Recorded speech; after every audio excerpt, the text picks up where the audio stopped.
We understood what are the advantages of a Spark in the previous lecture. We have been hearing about a Spark in a couple of previous lectures. But what exactly is a Spark? We haven't understood that. But let us try to understand that as a part of this lecture. So what is Spark? Any thoughts from your side? Can you just take a guess based on what the discussion what we had? Apache Spark is a unified computing engine and set of libraries for parallel data processing on computer clusters. Pay attention here. What we are saying is it is a computing engine. Along with that, we are having a set of libraries. For what purpose? For parallel data processing on computer clusters. In a layman's language, Spark does distributed processing and it is a computing engine. Spark is a computing engine for a distributed processing. That is what Spark is. So what we will do is, let us not try to leave our definition here. Let us try to dissect that and understand what are the different aspects of the Spark in the upcoming slides. One of the important aspect what we discussed is Spark is a unified computing engine. Why do you say Spark is a unified computing engine? If you look at any of the data analysis tasks, several things you have to do. One of the things is, for example, you have to do the data loading. When I say data loading, you are trying to bring the data from multiple sources. For example, this is a source 1, this is a source 2, you are trying to load the data here. That is one of the important aspects. And the second thing is, you may have to do some analysis like transformations. The next thing is, you may have to do the stream processing because we are dealing with the real-time data here, right?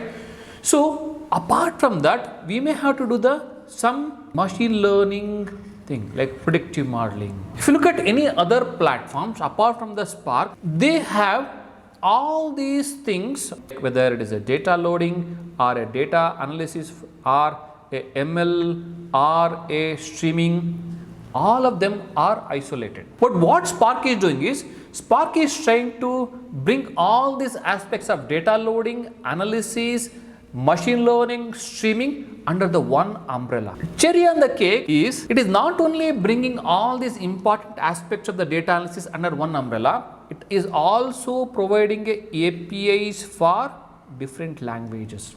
We have already discussed this as a part of the advantages. It does support, as we discussed, Java, Scala, Python, SQL and also R. Now, whoever knows the Python, yes, go ahead and do all these tasks. Whoever knows Java, yes, go ahead and do this.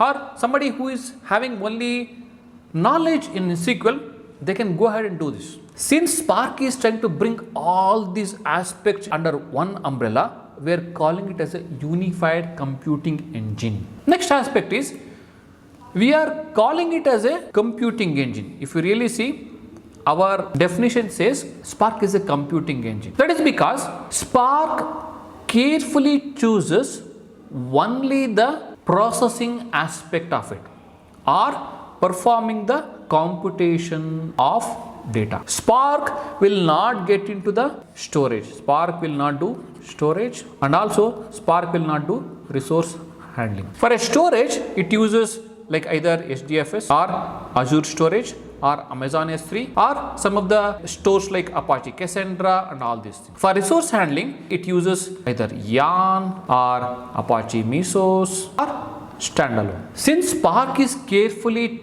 choosing to do only the data processing tasks or computations on the data, it is not really venturing into either the storage or the resource management. We are calling it as a computing engine. That is one of the important aspects. Next aspect is, Spark has wonderful standard libraries. We have a library for SQL. Wherever people who are well versed with the SQL, they can use the standard libraries of SQL to do the data processing tasks.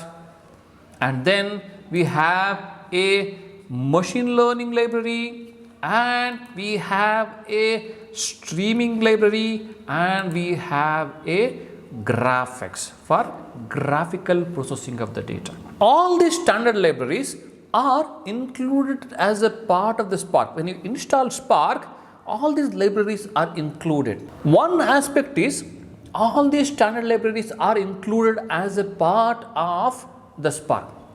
The second aspect is, let us say, since Spark is an open source platform, Spark is taken and also it will be utilized in multiple projects because we have a wonderful platform. People who are using the Spark for multiple projects, what will happen is they will in turn contribute to the Spark source. For example, let us say you want to handle the different aspect apart from whatever which are given as a part of this standard libraries. Okay, what we can do is we can use the open source code and customize it to your project need. It has a set of standard libraries which are wonderful, where SQL is taken care, machine learning is taken care, streaming is taken care, graphical processing is taken care. Apart from that, it also allows to use the external libraries and integrate that with your project. Isn't it wonderful? That is about Spark in a nutshell. Thank you.